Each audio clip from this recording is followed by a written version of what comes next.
Olá, estudantes, tudo bem? Quem vos fala aqui é o professor Enoque Teixeira e vamos conversar um pouquinho mais hoje sobre a unidade 5.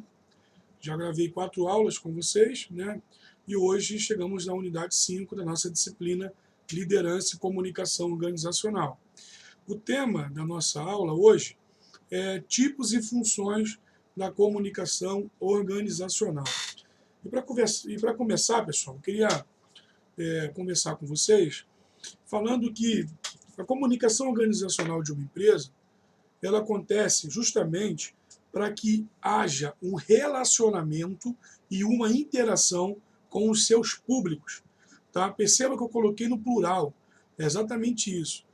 Uma empresa, uma organização, ela tem vários públicos a quem a empresa deve-se uma comunicação. Tá? Então, existem várias comunicações ou tipos de comunicações que a empresa precisa fazer, cada uma para um grupo específico. Tá?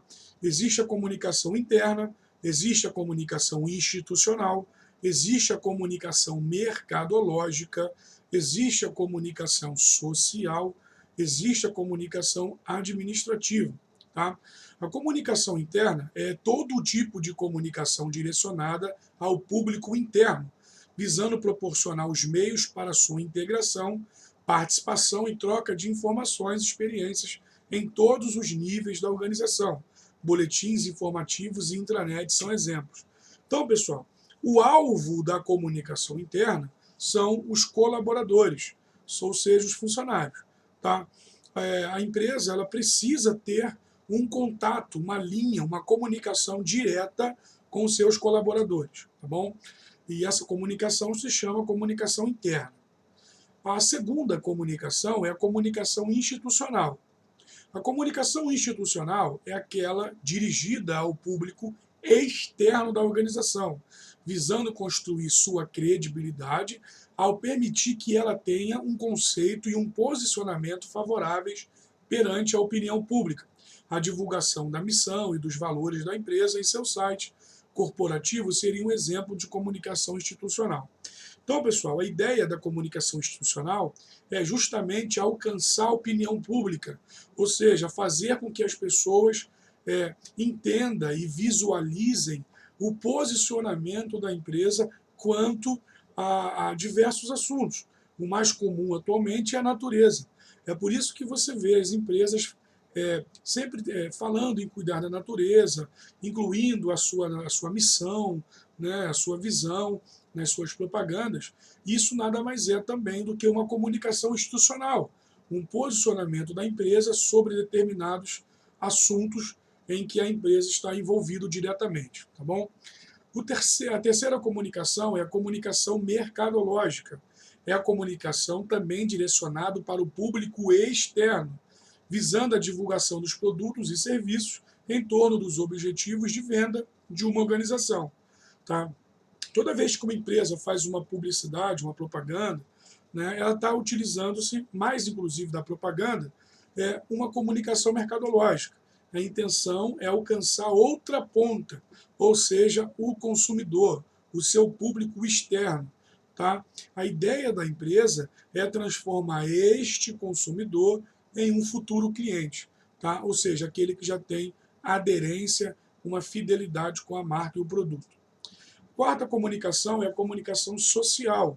Este termo é utilizado por autores que englobam a comunicação institucional e mercadológica em um só conceito, contemplando as áreas do jornalismo, marketing, relações públicas, publicidade e também propaganda.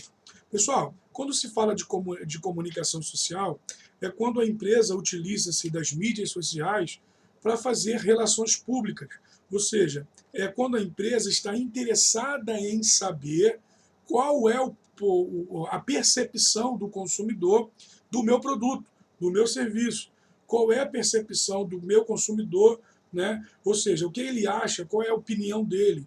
Então, essa comunicação social está voltada muito para relações públicas. Muitas das vezes, muitos fake news surgem aí com determinadas marcas e as empresas precisam agir rapidamente. Tá? Então, essas são a comunicação social. Por último, aí nós temos a comunicação administrativa. é a comunicação de caráter burocrático, que visa disciplinar os comportamentos de acordo com os códigos, normas e procedimentos.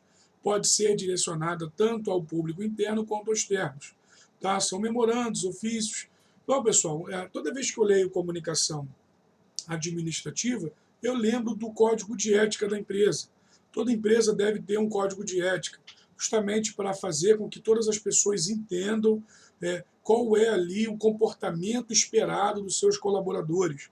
Todo colaborador precisa conhecer a empresa formalmente. E como se conhece uma empresa formalmente, professor? Quando você tem acesso a documentos da empresa. Então, às vezes, quando você é contratado, eu falo às vezes porque nem toda empresa utiliza esse mecanismo na admissão de um colaborador. Você recebe um livrinho contando a história da empresa, a criação, os anos que se passaram. Você recebe ali os valores da empresa, o código de ética da empresa, justamente para você começar a assimilar a cultura organizacional da empresa. Tá bom, pessoal? Então, isso nada mais é do que uma comunicação administrativa. Galera, eu falei para vocês aqui dos tipos de comunicação que uma empresa tem, e você percebeu que a empresa ela se direciona sempre para vários grupos. Tá? Isso é muito importante, mas eu queria destacar destes que eu falei, o público interno da empresa, que é o público, que é a comunicação interna. Essa comunicação interna, pessoal, ela visa, né, que a comunicação da empresa com seus colaboradores que os seus colaboradores tenham conhecimento das características, das mudanças, né, de tudo o que acontece dentro e fora da empresa. Né? Então, exemplo, muitas das vezes a empresa ela quer implantar um treinamento para os seus colaboradores e os seus colaboradores não entendem, se não forem comunicados antes, a importância desse treinamento. Né? Por que tem que se treinar, desenvolver habilidades e competências? Muitos não sabem. Quando a empresa tem um canal de comunicação ali dentro, as pessoas elas entendem com mais facilidade. Tá? E já que nós estamos falando de liderança, esse é o assunto de liderança. Né? Um líder ele precisa ter uma comunicação bem orquestrada quando se fala de organização. Tá? Quando uma pessoa ela sabe que ela vai passar por um treinamento para aprender A, B, C, ou até mesmo numa indústria, uma pessoa que está ali 10 anos trabalhando na mesma máquina, e a gente fala de tecnologias hoje, né, e tecnologia muda muito rápido, atualiza-se muito rápido, então os colaboradores precisam passar por momentos de aprender novos conhecimentos, uma reciclagem. Então, pessoal, isso é uma comunicação que a empresa precisa ter com seus colaboradores, tá bom? E que cabe aos líderes e gestores alcançar isso. Depende muito deles para que essa organização, ou seja, que essa comunicação seja eficiente, ou seja, que ela alcance o seu objetivo. A comunicação com os colaboradores, ela precisa ser compartilhada entre todos. Né? Um líder ele não pode, de maneira nenhuma, falar com uma pessoa, com duas. Ele tem que reunir todo mundo, ser direto, ser educado, ser justo, explicar todas as situações. Eu estou falando aqui, pessoal, de coisas boas, mas até para coisas ruins. Né? Muitas das vezes a pessoa que está lá trabalhando vai passar por um momento em que o salário pode atrasar alguns dias, né? E a pessoa nunca escuta o líder falar sobre isso. É interessante o líder ter uma comunicação direta nos bons e maus momentos com a sua equipe. Tá? A pior coisa que tem, pessoal, é quando um colaborador fica sabendo por um outro colaborador de mesmo nível hierárquico o que está acontecendo na empresa. Então, as mudanças organizacionais, quando eu falo de mudanças, mudanças de hierarquia, quando eu falo de promoção, quando eu falo da questão de novos admissionados na empresa, né, tudo isso tem que ser comunicado, tem que ser transmitido uns para os outros. E o líder tem que ter esse fator de comunicação. Tá, pessoal? Sempre que a informação e o conhecimento circulam entre os membros da organização, sempre que a informação e o conhecimento circulam entre os membros da organização e seus líderes, a interação entre as diferentes áreas é vitalizada e a cooperação ocorre naturalmente para os objetivos comuns.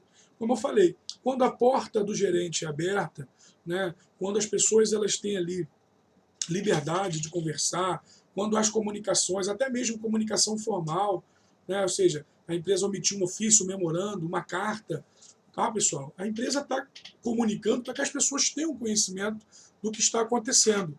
Por que eu falo muito sobre isso? Porque dentro de uma empresa, pessoal, já foi falado, existe a comunicação informal. E muita coisa que acontece na informalidade, na comunicação dentro da empresa, é mentira. Né? E os líderes precisam ficar atentos a tudo isso. Por isso a importância da comunicação interna, do diálogo entre os líderes e seus liderados, né? de um diálogo aberto, amplo, tá? Até porque todos que trabalham numa empresa são profissionais. E o que se requer é justamente uma comunicação profissional também. Ok, pessoal? É só isso. Né? Essa é a nossa aula 5. Em breve a gente se vê na aula 6. Qualquer dificuldade, me procure lá no fórum de dúvidas ou em minhas mensagens. Espero que tudo esteja bem com você aí. Forte abraço, pessoal. Valeu!